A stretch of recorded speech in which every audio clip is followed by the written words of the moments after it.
In 2006, Ray Rivera vanished after receiving a sudden phone call and rushing out of his Baltimore home. Over a week later, his body was found in a locked conference room at the Belvedere Hotel, having somehow crashed through the roof from above. The hole he fell through was bizarrely placed, far too distant from any ledge to be reached by a typical jump, leading some to believe he may have been thrown off the roof or pushed from a higher level of the building. Even stranger, a cryptic note filled with movie references and secret society names was discovered taped behind his computer. The eerie case still remains officially unsolved.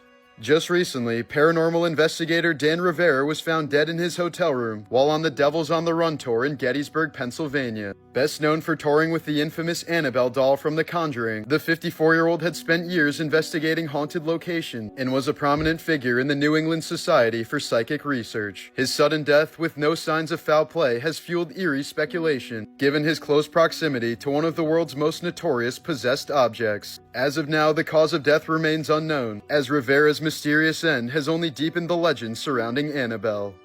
In Dante's Inferno, hell is divided into 9 circles, each one reserved for a specific sin. Today we take a tour of these 9 circles with real-life stories to match.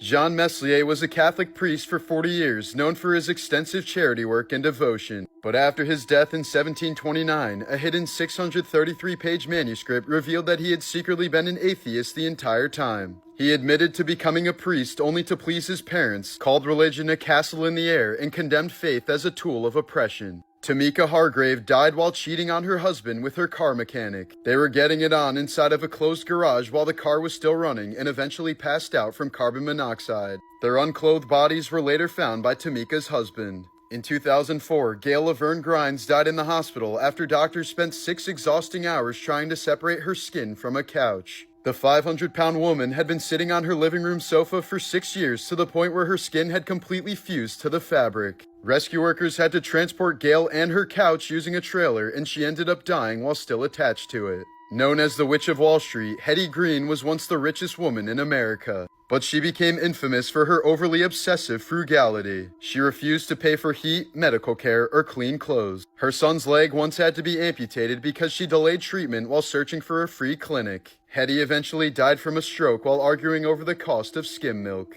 In 1982, South Korean police officer Woo Bum Khan went on one of the deadliest killing rampages in world history. After his girlfriend woke him up by swatting a fly that was on his chest, he armed himself with rifles, grenades, and a service revolver, then spent the entire night moving from village to village, posing as a cop while massacring civilians in their homes. He cut phone lines, lobbed grenades into houses, and shot entire families in their sleep. By dawn, 56 people were dead and dozens more were injured. As police closed in, he ended the fury by taking his own life. Jim Jones began as a fiery Christian preacher with a passion for social justice. But behind the scenes, he rejected the Bible, called himself the reincarnation of Jesus, Buddha, and Lenin, and claimed true salvation could only be achieved through him. In 1978, he led over 900 followers, including 300 children, to a remote jungle in Guyana where they were forced to take their own lives. Their bodies were found piled in rows with their faces blue and arms entwined, proof of what happens when a heretic convinces others that he's a god. Serial killer Richard Ramirez quite literally made violence his religion. Breaking into homes at random, he often restrained entire families and carried out horrifying acts in front of them, designed to mentally and physically destroy his victims in their final moments. In multiple cases, he forced his victims to swear allegiance to the devil before killing them, and left pentagrams drawn across walls and even carved into his victim's skin. In one case, the sadistic killer gouged out a woman's eyes while she was still breathing. His crimes weren't just brutal, they were ritualistic expressions of chaos, cruelty, and complete devotion to evil. In 1996, 16-year-old Travis Lewis pleaded guilty to the murder of Sally McKay.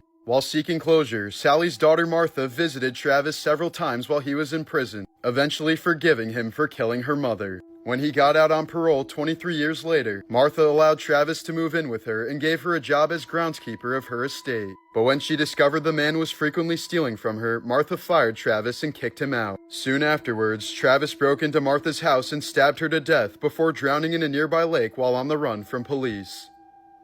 In the early 90s, Andrew Martinez became a bizarre campus icon at UC Berkeley for attending classes completely nude, claiming he was protesting what he saw as oppressive social norms. Nicknamed the Naked Guy, he was repeatedly arrested, eventually expelled, and banned from campus after the school changed its policies just to stop him. But behind the act was a deepening struggle with mental illness that was later diagnosed as schizophrenia. Over the next decade, his life unraveled into a cycle of homelessness, institutionalization, and jail time. In 2006, at just 33 years old, Martinez was found dead by in a Santa Clara jail cell.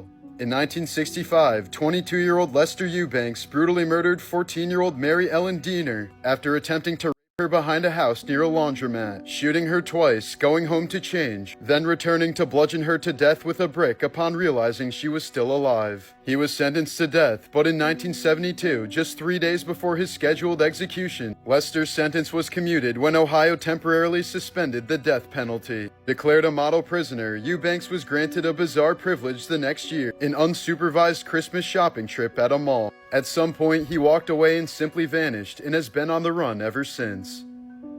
In January of 2024, 29-year-old Nolan Arbaugh became the first human to receive a Neuralink brain implant after being paralyzed in a diving accident. Though the surgery was celebrated as a milestone, things quickly unraveled. 85% of the device's threads retracted from his brain, crippling its function. Neuralink scrambled to deploy emergency software fixes just to keep it working, allowing Nolan to play chess and move a cursor with his thoughts. The surgery carried serious risks, including infection, brain damage, and long-term complications. Arbaugh's implant was never removed, and the company hasn't disclosed the full extent of its ongoing effects.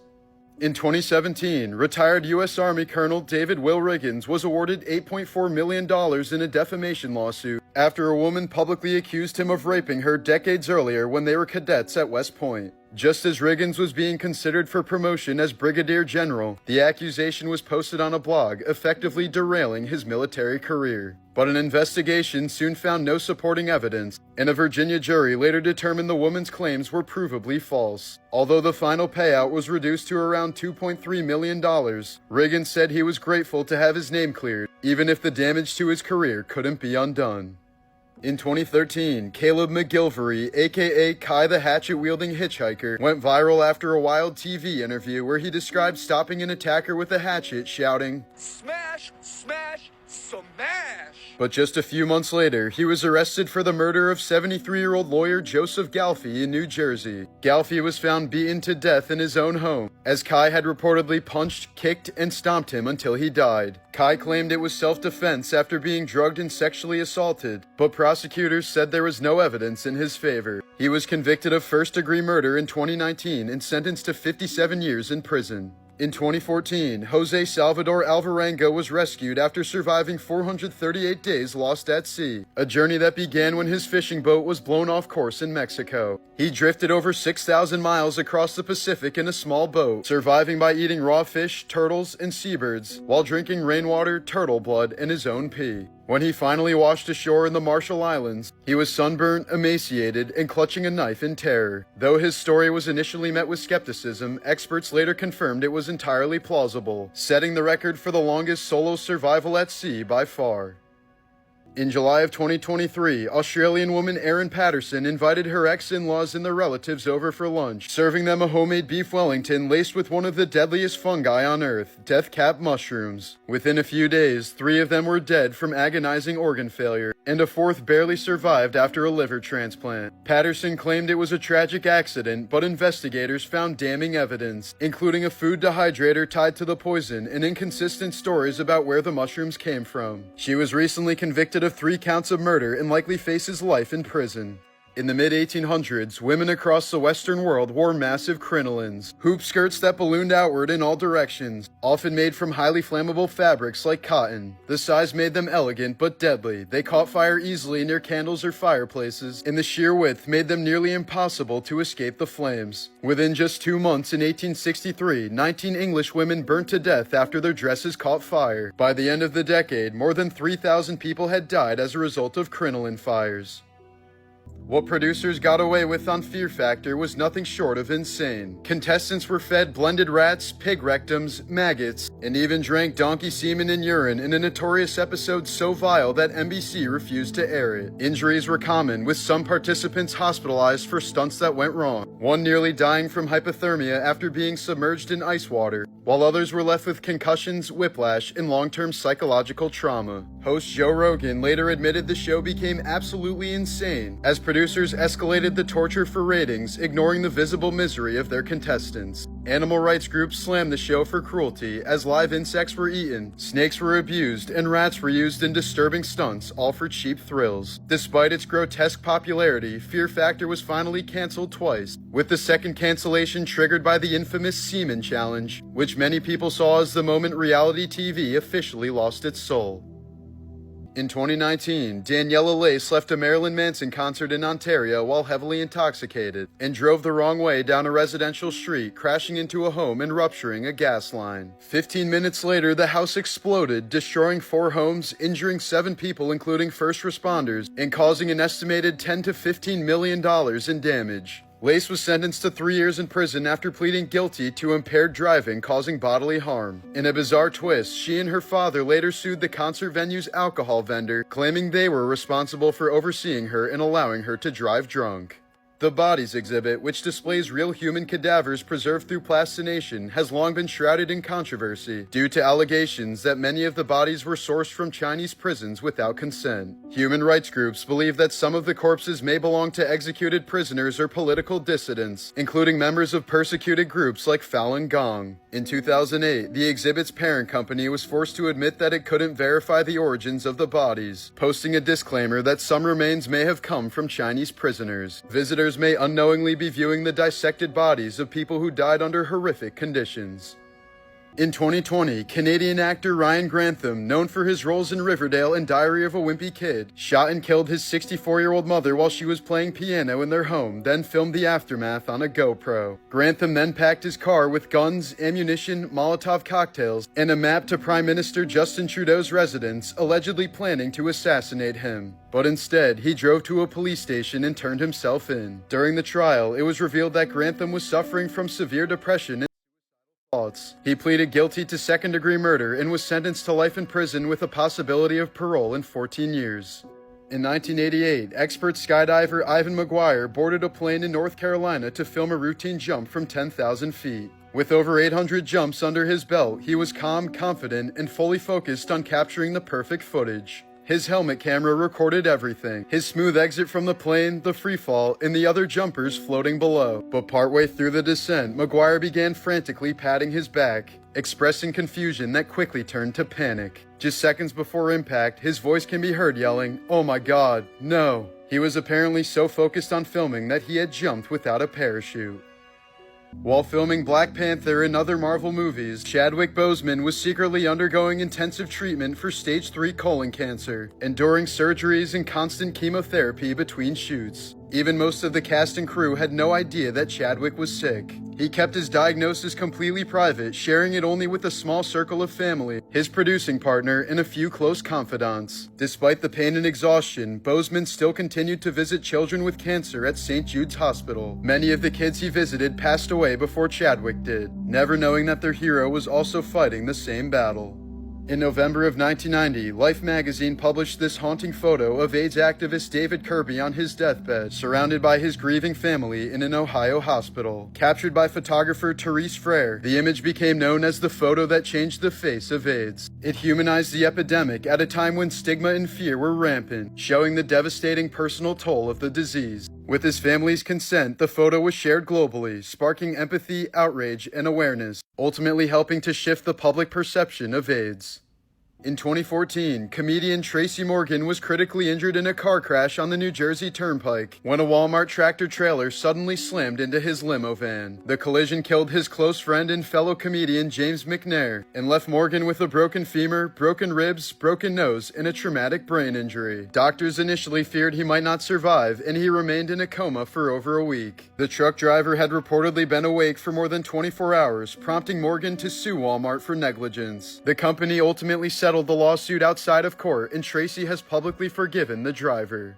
In 1980, a man named John Burgess, who had lost over $750,000 while gambling, attempted to extort money from Harvey's Resort Hotel in Nevada by planting one of the most sophisticated homemade bombs the FBI had ever seen. Disguised as a copy machine and weighing over 1,000 pounds, the device was placed on the second floor of the casino along with a ransom note demanding $3 million. The FBI evacuated the building and spent hours trying to disarm the bomb, but when they attempted to disable it using a controlled charge, the entire device detonated. The explosion damaged much of the building and caused over $18 million in damage, but miraculously no one was killed. Burgess was later arrested, convicted, and died while in prison. Ted Cassidy, best known for playing Lurch in the original Addams Family, was 6 feet 9 inches tall. He died from a botched surgery to remove a tumor from his heart, which resulted from the condition of acromegaly that caused his iconic voice, facial structure, and towering height.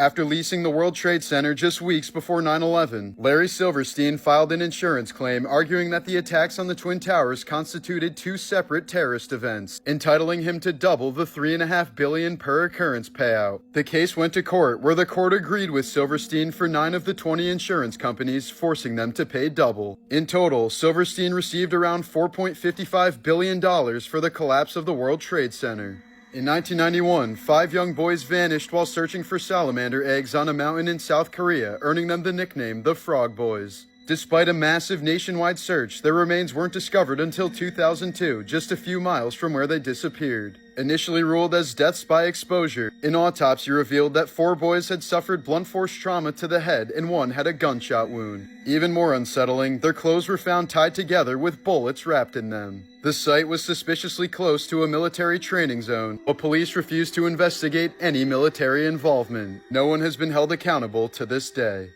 Mexican painter Frida Kahlo's life was a haunting mix of brilliance and suffering. After contracting polio at age 6, classmates called her Frida the Cripple. At 18, she was nearly killed when a steel handrail impaled her during a bus crash, entering through her pelvis and exiting her abdomen. Her spine, pelvis, collarbone, and foot were completely shattered. She endured over 30 brutal surgeries, spent months in body casts, and painted while bedridden. Frida later suffered 5 to 7 miscarriages as a result, with one nearly killing her from blood loss, and she captured the horror in disturbing works like Henry Ford Hospital, showing herself naked, bleeding, and surrounded by a floating fetus and surgical tools. Later on, gangrene took her leg, only deepening her depression. She filled her diary with dark images and wrote, "I am not sick, I am broken." Though officially ruled a pulmonary embolism, many believe she intentionally at 47. Her final diary entry read, "I hope the exit is joyful, and I hope to never return." July 17, 2025, Felix Baumgartner, the daredevil who once broke the sound barrier by jumping from the edge of space, was killed in a tragic paragliding crash in Italy at the age of 56. While piloting a motorized paraglider near a seaside resort, he reportedly may have suffered a cardiac event mid-air, causing the craft to spiral out of control before slamming into the hotel's pool area. The impact killed him instantly and injured a hotel worker with flying debris, sending her to the hospital with neck trauma, but she appears to be okay. Witnesses described a terrifying boom as the glider hit, followed by screams from stunned vacationers. Paramedics arrived quickly but were unable to revive him, and guests at the hotel were left stunned as rescue workers covered his body with a tarp near the wreckage. Hours before the fatal crash, he posted an Instagram story with the caption, "Too much wind," his eerie final message before the legendary thrill seeker met a brutal end while doing what he loved.